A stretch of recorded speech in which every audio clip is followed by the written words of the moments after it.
السلام علیکم ورحمۃ اللہ وبرکاتہ۔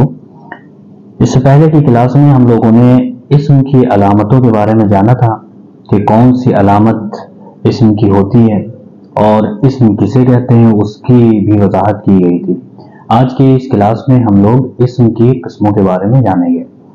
اسم کی جو علامتیں بتائی گئی تھیں اور اسم کا تعارف جو کرایا گیا تھا، مجموعی اعتبار سے اسم کو ہم دو قسموں میں تقسیم کرتے ہیں، ایک معرفہ اور ایک نکرہ۔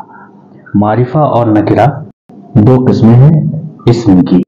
معرفہ کہتے ہیں جاننے والوں کو اور نکرہ بولتے ہیں اننون کو، یعنی جس کو نہ جانا ہو، جو مجہول شخص ہو یا مجہول چیز ہو یا مجہول جگہ ہو، اس کو نکرہ بولتے ہیں۔ معرفہ میں تمام شخصیات کے نام آ جائیں گے، تمام جگہوں کے نام آ جائیں گے، تمام جو کنٹریز ہیں اس کے نام آ جائیں گے، جیسے زید معرفہ ہے، احمد معرفہ ہے، زینب معرفہ ہے، فاطمہ معرفہ ہے۔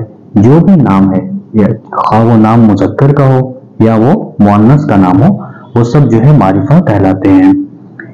اس کے بعد جگہوں کے نام یا ملک شہر کے جو نام ہوتے ہیں وہ بھی معرفہ ہوتے ہیں، اسلام آباد، کراچی، راول پنڈی، اور اسی طرح امریکہ، ترکی، انڈیا، پاکستان، یہ سارے جو کنٹریز کے نام ہیں وہ بھی معرفہ کہلاتے ہیں۔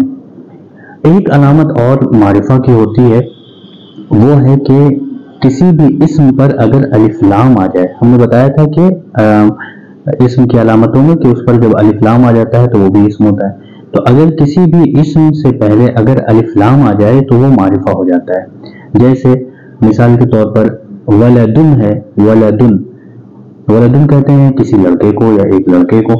اگر ہم اس کے اوپر الف لام داخل کر دیں، الولدو کر دیں، الولدو، تو وہ معرفہ ہو جائے گا۔ اور اسی طرح بنتن ہے، یعنی کوئی لڑکی، اس کے اوپر ہم اگر الف لام داخل کر دیں تو ہو جائے گا البنتو، تو وہ بھی معرفہ ہو جائے گا۔ تو معرفہ کی علامتوں میں ایک تو کسی بھی شخصیت کا نام معرفہ ہوگا، جگہ کا نام معرفہ ہوگا، اگر کسی اسم کے اوپر الف لام آ جاتا ہے تو وہ بھی معرفہ ہوگا۔ اب ہم جانتے ہیں نکرہ کے بارے میں۔ نکرہ جس کے اوپر الف لام نہ آئے، نہ وہ جگہ کا نام ہوتا ہے، نہ وہ کسی شخصیت کا نام ہوتا ہے، اور نہ ہی اس کے اوپر الف لام ہوتا ہے، تو وہ نکرہ کہلاتا ہے۔ جیسے بنتن کوئی لڑکی، ولدن کوئی لڑکا یا ایک لڑکا، اور اسی طرح کرسیٌ ایک کرسی، ارضٌ کوئی زمین، یا سماء کوئی آسمان، یہ نکرہ ہوتا ہے، ٹھیک ہے، اگر اس کے اوپر الف لام نہیں ہے تو۔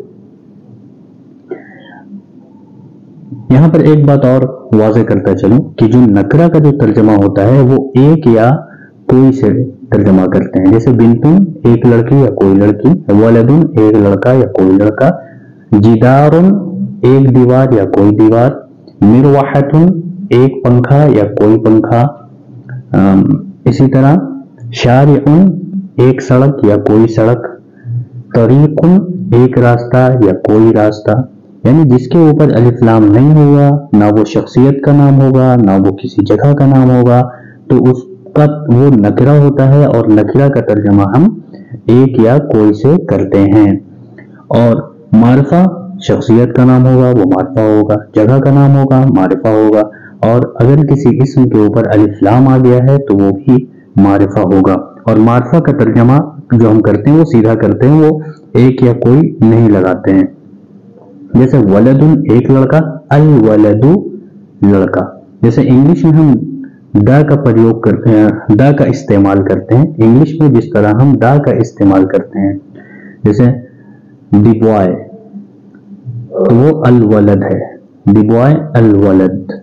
تو یہاں پہ ایک بات اور واضح کرتا چلوں کہ جب اسم پر الف لام ہوتا ہے تو اس کے آخر تنوین نہیں آتی ہے، جیسے الولدو ہوگا، الولدن غلط ہوگا۔ اور اگر کسی اسم پر الف لام نہیں ہے، وہ نکرہ ہے، تو اس کے آخر میں ہم تنوین داخل کرتے ہیں، جیسے ولدن، الولد ولدن، البنت